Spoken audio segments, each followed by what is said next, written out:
Hi everyone! Good morning guys! So, bangon na, makulimlim ang kabuntago natin ngayon. So, hulaan nyo guys kung nasaan po tayo ngayon guys. O, syempre, ano pa? So, for today's video kay, um, sige ngisi, uy. Ano, dyan akong ilong kay, gawas akong balahibo sa ilong.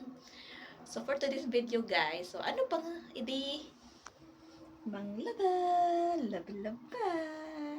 O, diba? Enjoy lang. Enjoy lang nato ang atong work. Enjoy lang nato, no? Kay, lisod na, para iwas sa stress. Enjoy and think positive. And then, surrender lang lahat ni Lord. Ang lahat na, ang lahat ng ating gagawin, di ba? Kasi, siya lang naman ang ating strength. Siya ang ating refuge. So, kahit lagi tayong pinapagalitan, sige lang, go lang ng go. Kasi, may mga learnings man din tayong matutunan doon, di ba? Iiyak, pero sige lang, bangon ulit. Natural naman ang umiyak, di ba?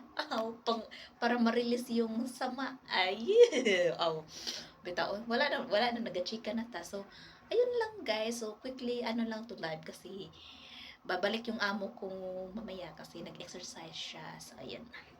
So, manglaba tayo and then yun lang. So, ayun lang. Enjoy lang natin ang ating work, mga kapangyaw, mga kunyang dito sa Hong Kong. Hindi lang sa Hong Kong, kung all over the world. Mga helper. O, diba? Kasi hindi talaga madali ang maging helper, guys. Dapat mas taas yung pasensya mo. Kasi, di ba kung nung nag-apply ka, ang sinabi mo is, you're hardworking. Interview pala na, you're hardworking. Yes. Panindigan natin ito. So, ayun namang, laban na tayo, guys. Wala na, inuwi na ako dito, guys. Bahala kayo dyan. Para lang may ma-upload tayo. Kaya wala na, ating views sobrang baba na, pulang-pula na talaga, nagiging from, ang bilis ng baba ng aking mga views, guys. Wala na din akong mga engage, no? Wala na. So, ano naman ito patutungan ng ating pag-uusapan? Ang taas na, babay na. Mamaya na naman ulit, guys. Oh. Bye!